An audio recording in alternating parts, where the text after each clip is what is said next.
Jesus asked the question, "Who do you say that I am?" And for some people, they just see Jesus as being a prophet. Others see Jesus as being Lord and Savior, the Son of God. Everybody agrees that Jesus was a good moral teacher, but can we extend that idea to say that Jesus was indeed a philosopher? I'm joined today by George Haraksin, who is a philosopher and a Christian, to explore the idea of Jesus as a philosopher. In previous episodes, we argued that Jesus was indeed a philosopher, but now I want to go a little bit deeper on that question and kind of address the skeptic who would say, well, what evidence do you really have that Jesus was a philosopher? Well, the primary text, obviously, that we're going to for the life of Jesus would be the Gospels. And in there, I think you can build a case that Jesus indeed was a philosopher, and he had a particular type of philosophy, and that this can be compared to and contrasted with other great philosophers.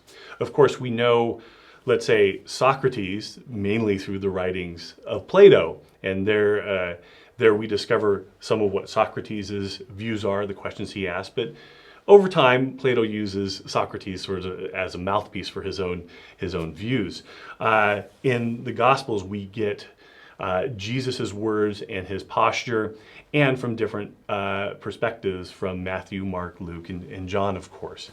And in there, what you find is that, for instance, one piece of evidence would be that Jesus affirmed the life of the mind. And philosophers affirm intellectual pursuits, the life of the mind, pursuing truth, justifying the truth, what is knowledge, those types of things.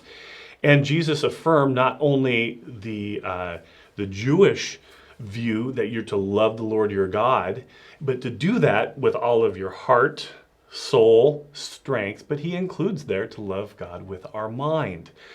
So those who would portray Jesus as being against or anti-intellectual, I think that doesn't bear out in the Gospels. We see him affirming the life of the mind. In addition to that, you will find that Jesus affirms rationality and he uses logic.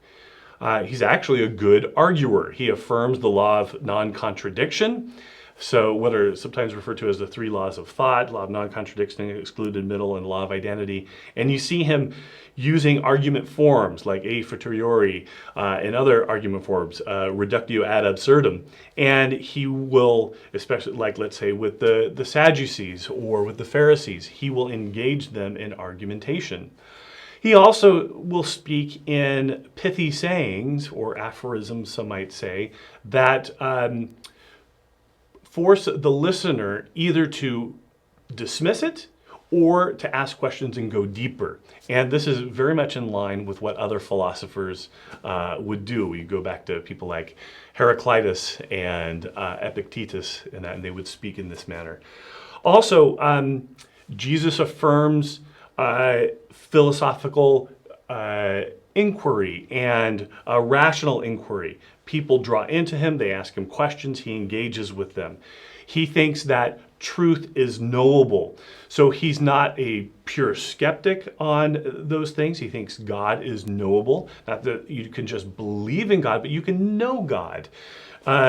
He also affirms that evidence is not something you just have to, it's something that you can test. In fact, he says, if you don't believe me for my words, believe me for the deeds that I do. So he actually points to empirical evidence that points to who he was or to affirm his claims. And also, Jesus uses questions with great skill. And this echoes what God did at the beginning of Genesis, right? Right after the fall, Genesis 3, the first thing after Adam and Eve rebel against God, God doesn't come in and judge at first. He asks them a question. Jesus is right in line with this tradition, and he asks a lot of questions. And they're just not all rhetorical questions. They are invitations to know who he is and to know God better. So I think those are just some of the reasons that we could say that help justify the claim that Jesus is a philosopher.